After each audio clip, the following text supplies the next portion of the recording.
స్తోత్రం. మీ అందరికీ వందనాలు. ఈ దినము కొరకై ఏర్పాటు చేయబడిన వాక్య భాగము యోహాను సువార్త 10వ అధ్యాయం 1వ వచనం. గొర్రెల దొడ్డిలో ద్వారమున ప్రవేశింపక వేరొక మార్గమున ఎక్కువాడు దొంగయు దోచుకొనువాడునై ఉన్నాడు. ఆమేన్. దేవునికి స్తోత్రం. హల్లెలూయా. మన ప్రభువును ప్రియరక్షకుడైనటువంటి యేసు క్రీస్తు యొక్క ప్రశస్తమైన పరిశుద్ధమైన అమూల్యమైన నామంలో మీ అందరికీ ప్రత్యేకమైన వందనాలు తెలియజేస్తున్నాను. Hallelujah. Good morning, have a nice day.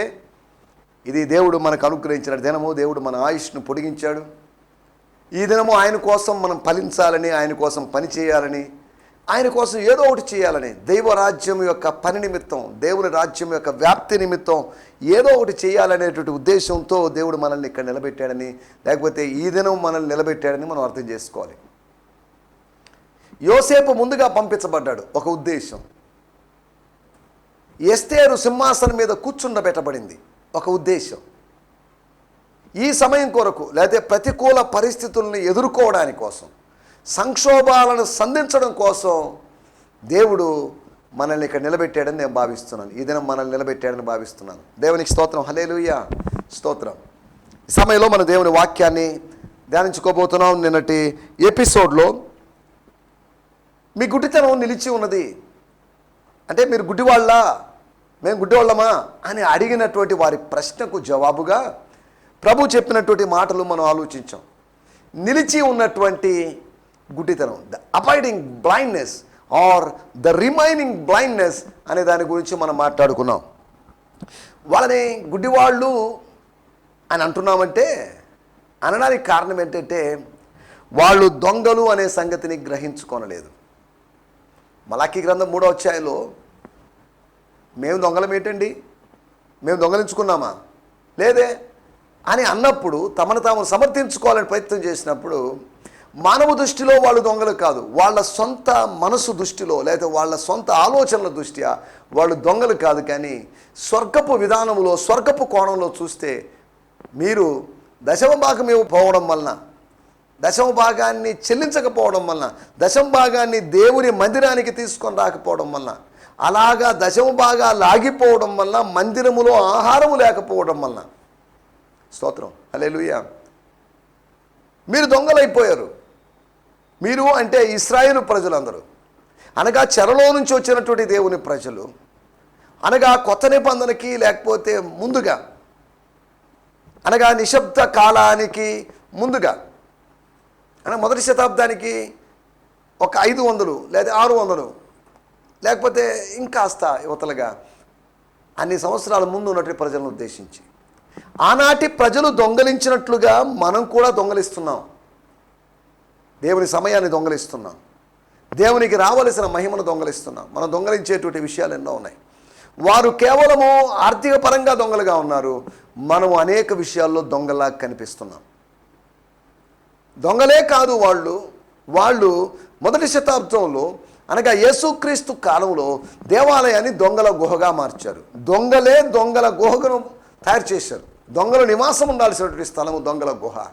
దొంగల గుహ అని సొంతంగా ఏదో చేసుకోలేదు, కానీ వాళ్ళు దేవాలయాన్నే దొంగల గుహగా మార్చేశారు.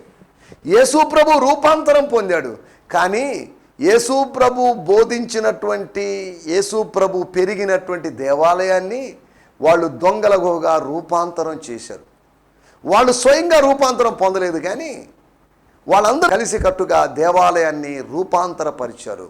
అనగా దాని యొక్క రూపాన్ని మార్చేశారు. దాని ఆత్మీయ రూపం తీసేసి ఒక శరీర సంబంధమైన రూపాన్ని దానికి అంటించారు, ఆపాదించారు అని అర్థం చేసుకోవాలి. సరే, ఏదేమైనప్పటికీ ఒకటి, వాళ్ళు దొంగలని గ్రహించుకోలేదు కనుక వాళ్ళ గుడ్డితనం నిలిచి ఉందని. రెండవది, వాళ్ళు దోచుకుంటున్నారు. సామాన్యమైన భక్తులు, కుడి ఎడమ ఎరుగని భక్తులు, అమాయకులైన భక్తులు, అన్యజనులుగా ఉండి వారి మతంలోకి చేరినటువంటి వాళ్ళు, ఎవరి కోసమైతే వాళ్ళు సముద్రాన్ని చుట్టి వచ్చారు, ఎవరి కోసమైతే చాలా దూరం తిరిగి వచ్చారు, ఎవరి కోసమైతే ప్రయాసపడ్డారో, ఆ మనుషుల్ని రెండంతలుగా నరక పాత్రలు చేశారు.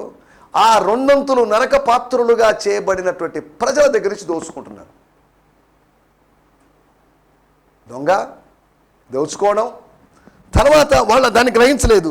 వాళ్ళు అన్యులై ఉన్నారని దేవుని స్వరాన్ని వినకుండా దేవునికి దూరమైపోయి గొర్రెల విషయంలో, దేవుని మంద విషయంలో, దేవుడు ఏర్పాటు చేసిన సృజించినటువంటి గొర్రెల విషయంలో, ఆత్మీయ గొర్రెల విషయంలో వాళ్ళు అన్యులై ఉన్నారని.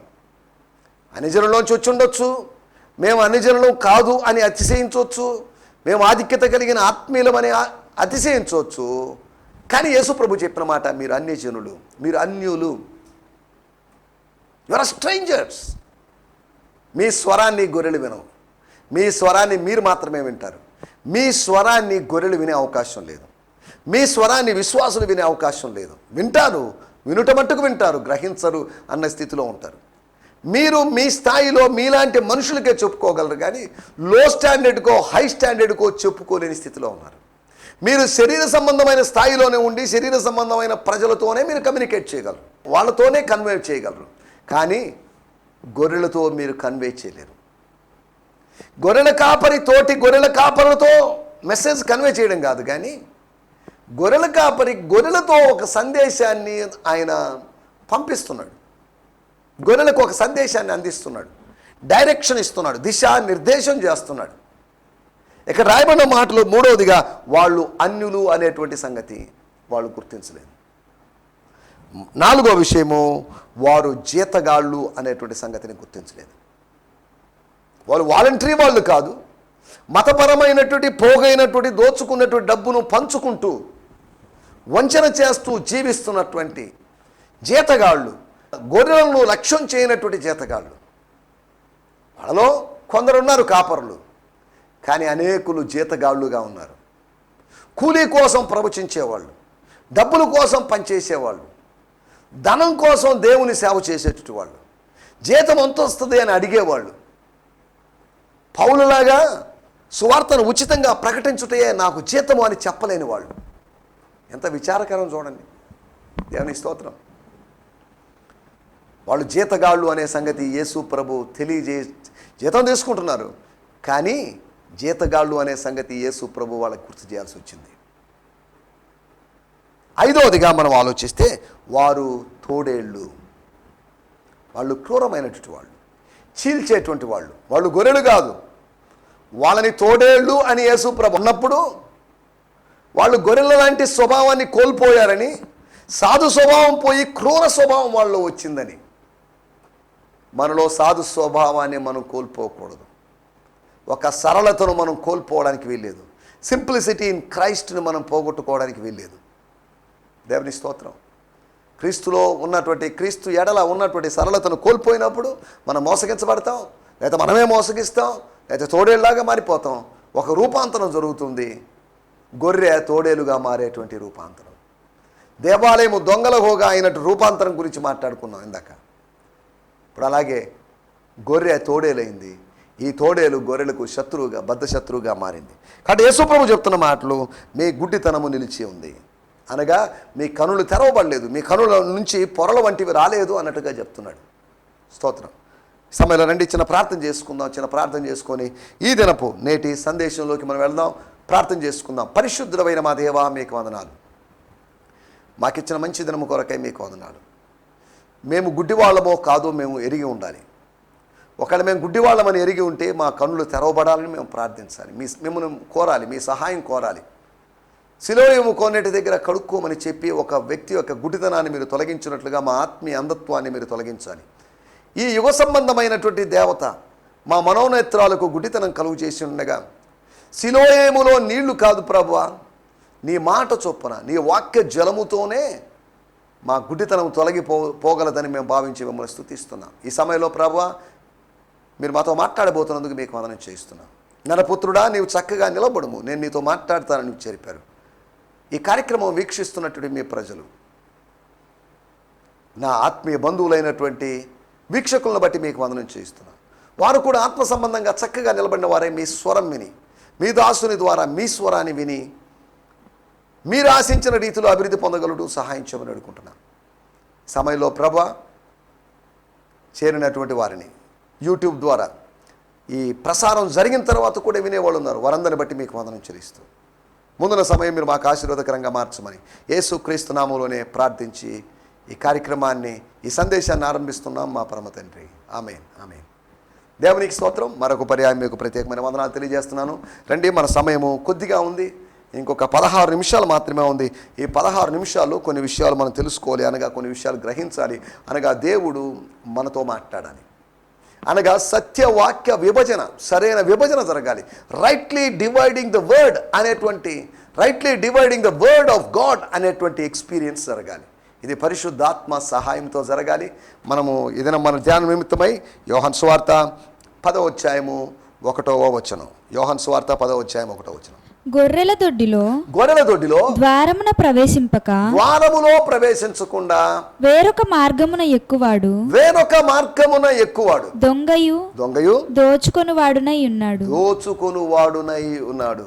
యేసు ప్రభు చెప్తున్నట్టు మాట ఎవరితో చెప్పాడు ఏంటి? చదువుతున్నాను నేను, ద ప్యాషన్ ట్రాన్స్లేషన్, టీపీటీ అనేటువంటి తర్జుమా, బ్రియాన్ సిమ్మన్స్ గారి తర్జుమా నుంచి చదువుతున్నాను. Jesus said to the Pharisees, వాళ్ళతో ఒక ఉపమానం చెప్తున్నాడు. Listen to this eternal truth, ఈ శాశ్వతమైనటువంటి నిత్యత్వపు సత్యాన్ని మీరు తెలుసుకోండి. The person who sneaks over the wall to enter into the sheep pen rather than coming through the gate reveals himself as a thief coming to steal. Stotram. But the true shepherd walks right up to the gate, and because the gatekeeper knows who he is, he opens the gate to let him in అని 2వ వచనంలో రాయబడింది. మనల్ని ఎవరో దొంగ అనడం కాదు, కానీ మనల్ని మనం దొంగగా నిరూపించుకుంటున్నాం, మనల్ని మనం దొంగగా కనపరుచుకుంటున్నాం. స్తోత్రం. ఆ మనుషుడు నీవే అంటున్నప్పుడు ఆ స్టోరీ బాగుందనుకున్నాడు దావీదు, కానీ అది తన స్టోరీ అనేటువంటి సంగతి మర్చిపోయాడు. తర్వాత గుర్తు చేయబడ్డాడు. బైబిల్లోని స్టోరీలన్నీ వెలుపల స్టోరీలు, మనకు సంబంధం లేని స్టోరీలు, ఎప్పుడో రాయబడిన స్టోరీలు అనుకున్నప్పుడు బాగానే ఉంటుంది. కానీ ఈ స్టోరీ నాది, ఈ స్టోరీలో దొంగను నేనే, ఈ స్టోరీలో విలన్ నేనే అని అనుకున్నప్పుడు మాత్రం మనలో పరిశుద్ధాత్ముడు పశ్చాత్తాపాన్ని కలిగిస్తాడు. ఆ మనుషుడు నీవే అంటే ఎస్, అవును నేనే అనేది దావీదులో వచ్చినటువంటి అతని ఆత్మీయ స్థితి. అతను పాపం చేశాడు, అదే సమయంలో పశ్చాత్తాపడ్డాడు. పాపం చేయడం పశ్చాత్తాపడ్డం అని కాదు. ఒక్కసారి పాపం చేశాడు, పశ్చాత్తాపడ్డాడు. పశ్చాత్తాపడాల్సినటువంటి అవసరం ఉంది. పశ్చాత్తాపాన్ని మించినటువంటి ప్రాయశ్చిత్తం లేదు, మరొక ప్రాయశ్చిత్తం లేదు, దానికి అవసరం లేదు.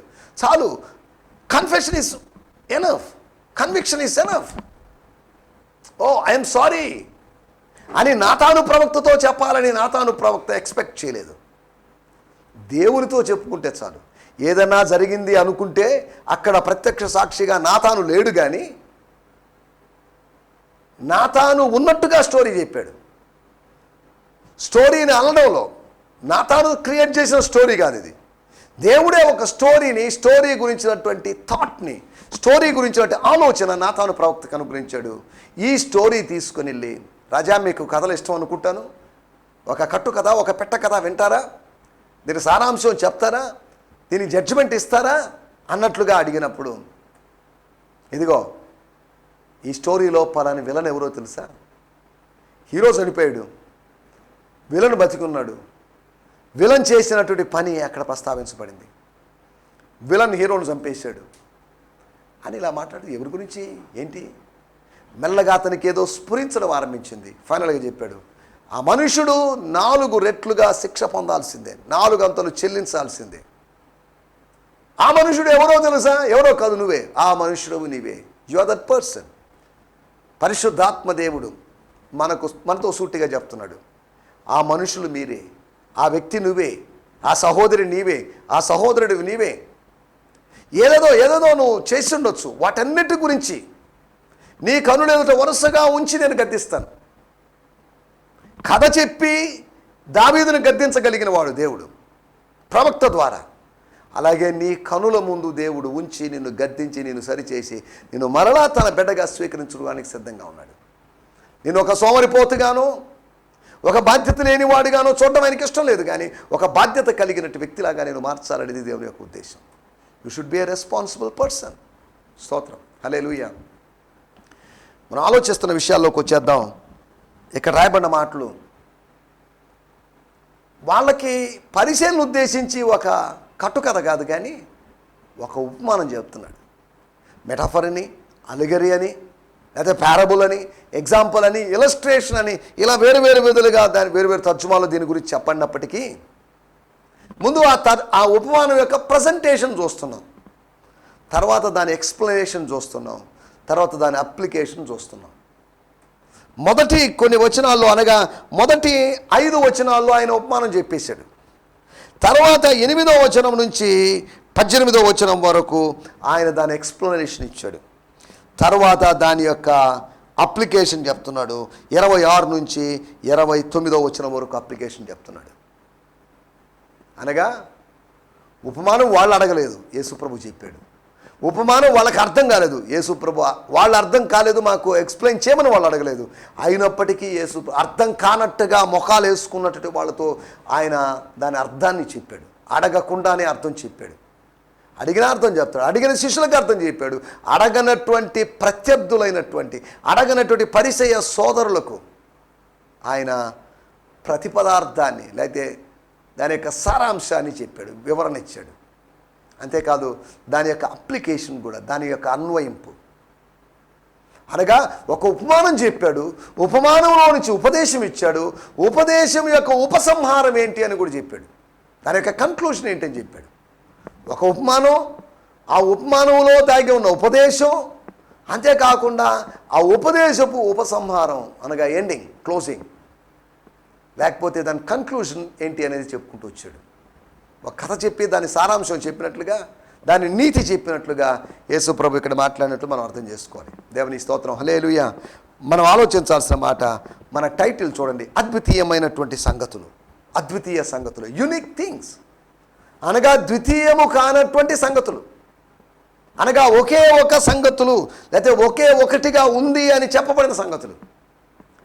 వాటి గురించి మనం ఆలోచించుకోబోతున్నాం. ఈ మాటలు చెప్పినప్పుడు మీకు ఇంకా కొద్దిగా అర్థం కావడానికి ఎఫెసీ పత్రిక 4వ అధ్యాయంలో మనకు వెళ్తే అక్కడ కూడా ఒక 7 విషయాలు మనకు కనిపిస్తాయి. మనకందరికీ తెలిసి ఉండొచ్చు, లేకపోతే మీలో కొంతమంది తెలిసి ఉండొచ్చు. అక్కడ రాయబడిన మాటలు 4వ అధ్యాయము 4, 5, 6 వచనాల్లో రాయబడింది. మొట్టమొదటి, శరీరము ఒకటే, బాడీ ఇస్ వన్, ఆత్మయు రెండు, ఆత్మ ఒకటే. ఆ ప్రకారమే మీ పిలుపు విషయమై ఒక్కటే నిరీక్షణ ఎందుండుటకు.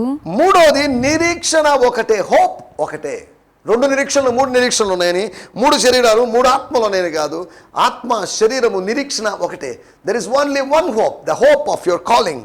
తర్వాత 4వదిగా ప్రభు ఒక్కడే. 5వదిగా విశ్వాసం ఒకటే. 6వదిగా బాప్తిసం ఒకటే. 7వదిగా అక్కడ రాయబడింది, అందరికీ తండ్రి అయిన దేవుడు ఒక్కడే. స్తోత్రం. అనగా శరీరముతో ఆరంభించి దేవునితో, స్వర్గములో ఉన్నట్టు దేవునితో ముగించి 7 విషయాలు అక్కడ చెప్పబడ్డాయి.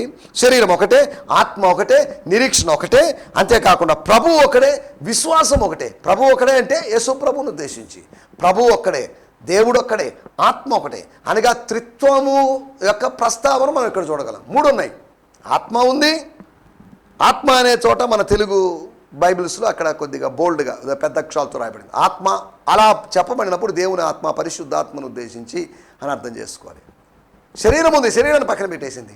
ఆత్మ, హోలీ స్పిరిట్ ఒక్కడే, 2-3 హోలీ స్పిరిట్లు లేరు. ప్రభు ఒక్కడే, యేసుక్రీస్తు అందరికీ ప్రభు ఒక్కడే.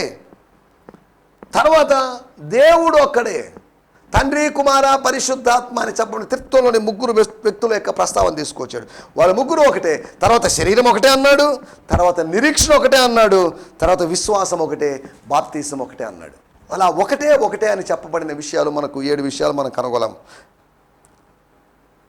మనం ఇప్పుడు దాన్ని ఎందుకు ప్రస్తావించానంటే, అలాగే ఈ యోహాను సువార్త 10వ అధ్యాయం చదివినప్పుడు ఒకటే అని చెప్పబడినటువంటి అద్వితీయమైనటువంటి సంగతులు 6 సంగతులు ఉన్నాయి. వాటిని మీకు జ్ఞాపకం చేయాలని ఆశిస్తున్నాను.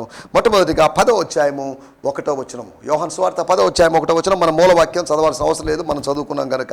ఒకటే మార్గం, మార్గం ఒకటే. నేనే మార్గము అని యేసు ప్రభు చెప్పాడు. నేను కూడా మార్గం అని లేదు, నేను మార్గం అని కాదు, నేనే మార్గం అని చెప్పాడు. ఒకటే మార్గం అని చెప్పాడు. మార్గం ఒకటే. అనేకమైన మార్గాలు లేవు, ఉన్నాయి.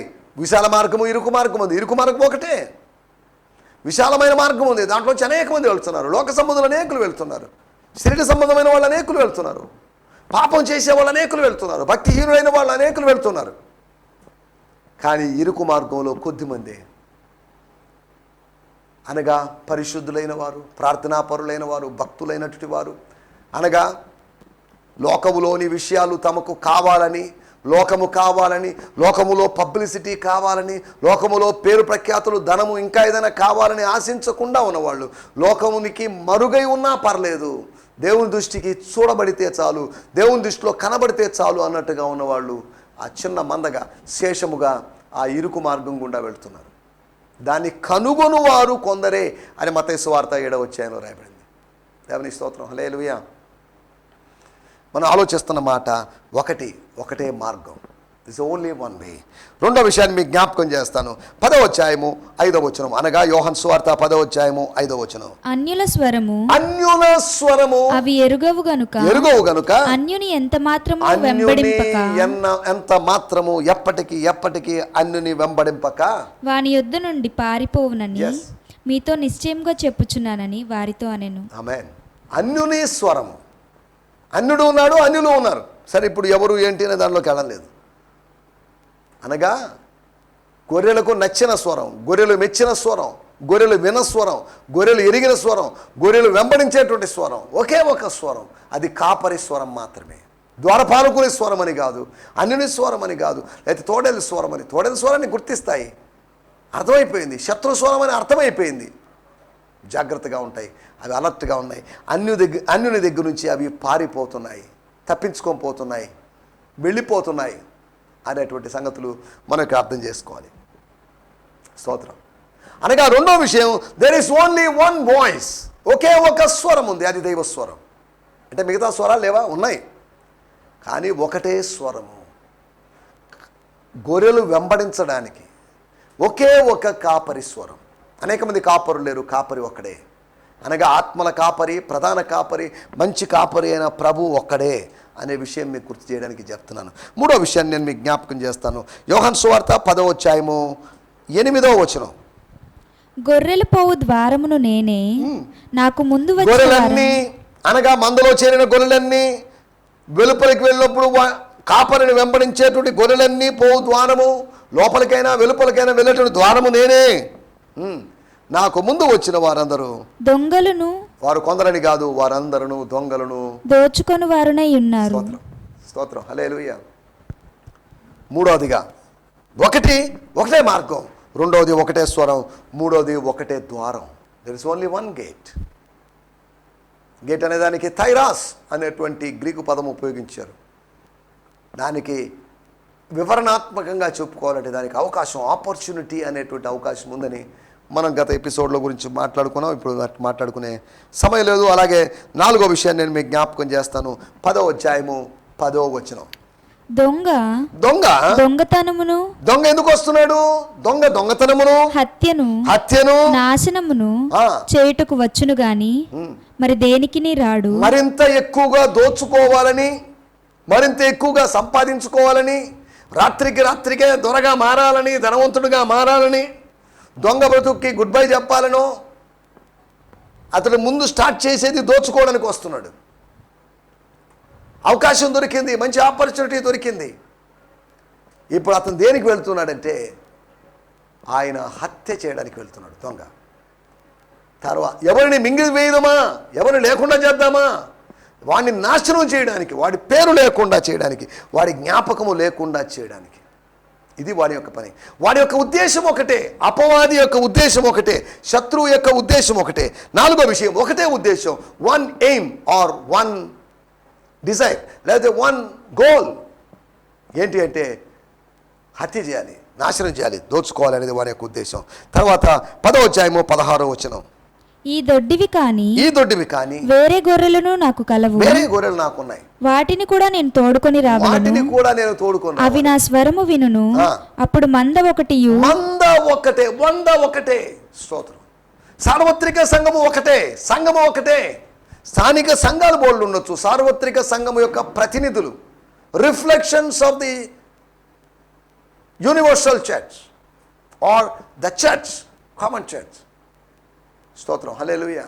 ఇవన్నీ లోకల్ చర్చెస్ అన్ని రిప్రజెంటేటివ్స్ అని మనం జ్ఞాపకం చేసుకోవాలి.